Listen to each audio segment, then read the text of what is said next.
here we are, tutorial 91. Consider this the somewhat final boss of these tutorials. This is where we're going to combine a lot of our knowledge with previous systems. So we're doing missions. As with everything we've done in these tutorials, there isn't any right way to do things, and you'll find that other developers might do things differently, but this is a method that's worked for me. So we're going to build on top of that.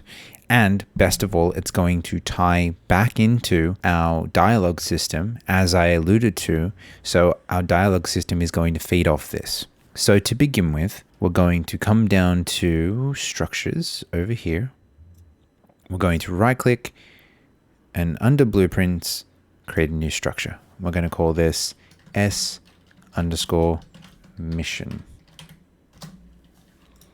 And we're going to hop into that. Drag the tab to the top. So we're going to need 7 variables here, and we could add a lot more in the future, but we're going to start with these 7. So to begin with, let's change the first one to text, and that's going to be our mission name. Next up, let's add another variable. This is going to be an integer, and we're going to call this index. For the next one, we're going to need to create an enumerator. So let's come back to the test map. Let's go up to enumerators. Right click, under blueprints, select enumeration, E_mission type. And it's self-explanatory what this is going to be. Hop into there, we're going to add 3 enumerators. The first is going to be primary, and then we will do secondary, and lastly, we will do optional. Again, I'm designing this with scale in mind. So if your game's small, you might only have primary missions. So let's save that. And over in S_mission with the new variable, let's click the drop down and type in mission type, mission type. And we will just call that type. Next up, let's add text. This is going to be called our description. Then we will add another variable. The last 3 are going to be booleans. The first one is going to be active. Then another one called turn in. And lastly, complete. And we will save that. So that is the structure that we're going to use for each mission. And if there are any other variables you want to add, feel free to add them, but we're just going to start with that. So next up, let's go over to the test map again, and under data, let's right click, and under miscellaneous, let's come up to data table. And we're going to pick S_mission and then hit OK. And we will call this D_missions. So this is the table that we're going to refer to for our mission data. And this is one of those tables that you can develop in Excel outside of Unreal and then import, so long as the structure is the same or the top row of your Excel sheet is the same, which is great for working with others who might not necessarily know how to use Unreal Engine. So let's go into D_missions and let's add some test missions. So I'm going to click the add button. And then, now that I have about 10 missions, you can add as many as you want. I'm going to select the first one, and I'm just going to type in story mission 1. I'm going to copy that text because we're going to have a few story missions. Next up, the index will be 1. No matter what your mission name is, just like our NPCs, the index needs to be our reference point. That's the easiest thing to do, rather than trying to get the name exactly right when you're telling an NPC what mission they're meant to be giving the player. Give them an index. Much easier to communicate. This will be a primary mission because it's a story mission. We won't worry about description, and we will take care of the active, turn in, and complete later on. Next up, let's grab the next row, and this will be story mission 2. And I'll just fast forward this bit. I'm just going to name the first 5 story missions 1 to 5 and change the index accordingly. And then once I've done that, when I get down to 6, I'm going to name this side mission 1. Copy that, but the index is going to still be continuing on from our story mission. So I'll change this to 6. And then I'm going to go back to the top and change the mission type to secondary for the side missions.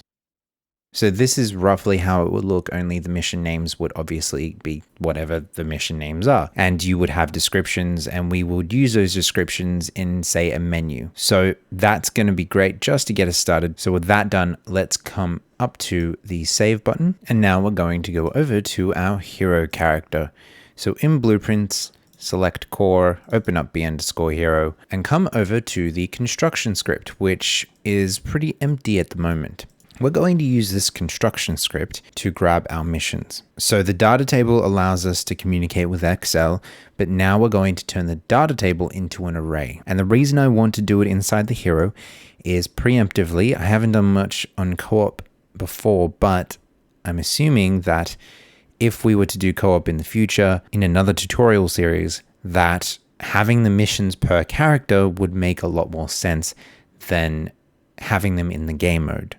If this was just a single player game, maybe the game mode would have been the place to put it. So let's right click and type in get data table row names. And the data table is going to be d_missions. We will plug that in. Let's hold F and get a for each loop. Plug that in there. Next, let's drag out of array element and get data table row. Plug in the loop body. We will compile and save that. It's going to complain because we haven't given it d_missions. So that's 2 references to d_missions that we will need. And then out of the out row, we want to plug into an array. So to create that array, go up to variables, click the plus sign. We're going to call this missions. We will come up here and select the drop down and type in s_missions. And then we will click the little icon here, which will change this from an individual reference. And if we select this, it will become an array. So compile and save that. It will be empty though. So now let's drag in missions, holding control, and then out of missions, type in add unique, which means that we're never going to get an overlapping mission. It should be able to detect if something is doubling up. So if the row is found, we add unique, and the row that we're adding is coming out of the data table, which should give us our missions. If we come over to the event graph, let's grab ourselves a troubleshooting button. We've already used M for money. So we'll right click and type in K key. We haven't used K yet. I'm going to say K for quest because it kind of sounds the same, and we're already using Q because it's on the other side of the keyboard. So let's use K for this. So with K, let's drag in our missions, holding control. We're going to plug this into its own for each loop. Plug in pressed into the executable, drag out of this, break S ammunition, and then let's get ourselves a print string. Plug in the name into inString. We can hide unconnected pins because that's all we need from this.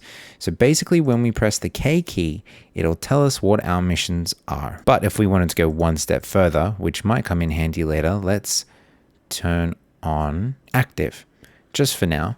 And we will actually append this string, bit of on the fly coding. We will plug in name into the first append, add a pin because I want to add a colon and a space to the second one. And then if we drag out of C, we will type in select, plug in active into select. And if the mission is active, we will say active because if we just plug in the Boolean straight into the append, it will just say true or false. And if it's inactive, we will say inactive. They're all going to come up as inactive now, but just as an idea for if you wanted to troubleshoot your script for whatever reason, which will definitely happen. So now when we get into the world, we should have our missions saved inside the player. Let's compile and save that. Over to the test map, hit play, and our data table should have gone into our array. When I hit the K button, there are our 10 missions and it's telling us that they're inactive. So that's the way I would recommend programming your missions just to start with. In the next episode, we will look into expanding on this script. But for now, just to get us started, I'll leave it there and I will see you guys in the next episode.